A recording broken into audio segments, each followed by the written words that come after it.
If you were standing in front of this painting with no title, no signature, and no written history, what story would you see? A wealthy family enjoying a peaceful afternoon?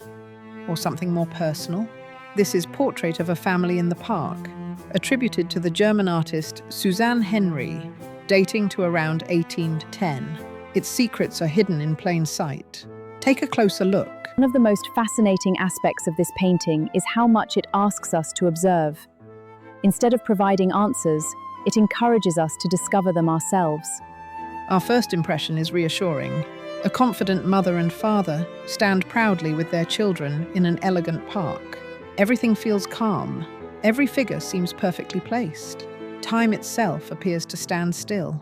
The family appears surrounded by comfort and prosperity. But portraits like this were never simply records of appearance.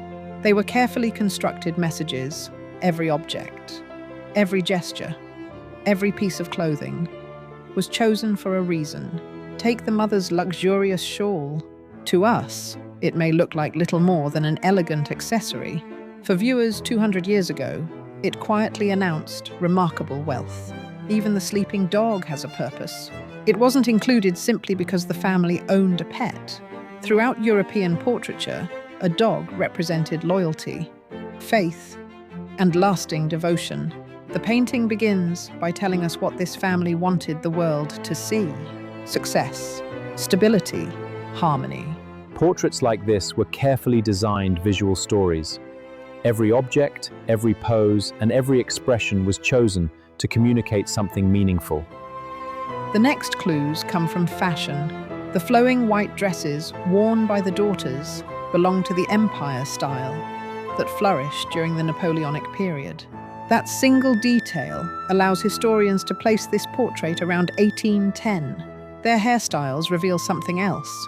These young women were entering adulthood. They were preparing for the next chapter of their lives. Across the composition, the boys stand proudly beside their father. One almost mirrors his appearance. The message is unmistakable. This is a family looking confidently toward the future, or at least, that's what we believe at first. Then our attention shifts toward the youngest children. They sit quietly around an open book. Inside its pages, a butterfly emerges from its chrysalis. For modern viewers, it may seem like a simple lesson about nature. For people living 2 centuries ago, it carried a far deeper meaning. The emotional center of this painting isn't immediately visible.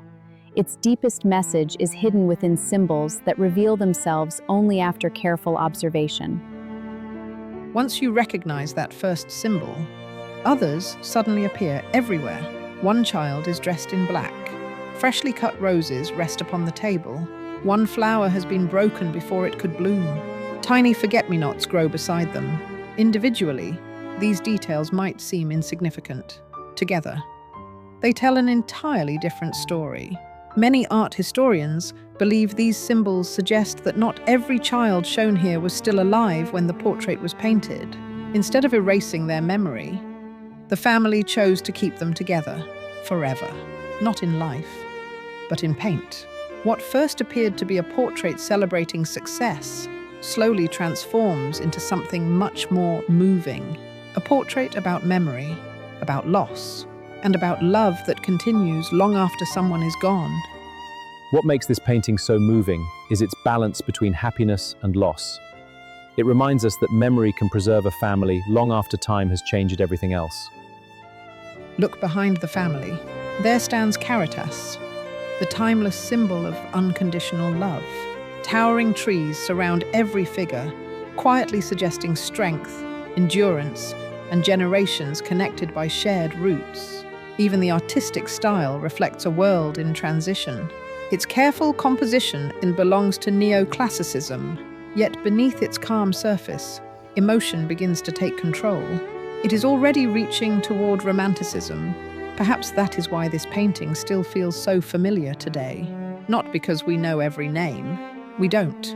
Not because every mystery has been solved. It hasn't. But because every family carries stories that are never fully told. Some are spoken aloud, others survive only in photographs or on canvas.